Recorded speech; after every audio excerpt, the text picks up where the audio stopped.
Una corsia per carreggiata nel tratto della strada regionale 308 del Santo, dove è avvenuto il tragico incidente. Erano le 13:30 quando nel territorio del comune di Cadoneghe, all'altezza del chilometro 4 più 400, si sono scontrati un'auto e un furgoncino, coinvolto un terzo veicolo. Uno scontro frontale che non ha lasciato scampo un uomo di 66 anni, residente in provincia di Treviso. Immediati sono scattati i soccorsi con l'arrivo dei sanitari del SUEM 118, dei vigili del fuoco e dei carabinieri con gli operatori di Veneto Strade.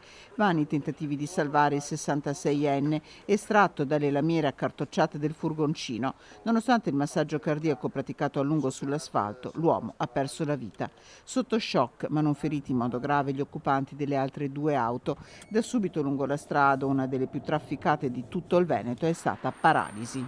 Code lunghissime che hanno paralizzato per tutto il pomeriggio la circolazione nell'Alta Padovana, la strada regionale 308 del Santo, se ce ne fosse stato bisogno in modo così tragico, dimostra ancora una volta come sia una strada sottodimensionata per le necessità di tutta questa zona. Bloccati per ore le auto e i mezzi pesanti, la strada regionale 308 è stata chiusa per permettere ai rilievi di ricostruire l'esatta dinamica dell'incidente, sia in direzione di Padova sia in quella di Castelfranco Veneto.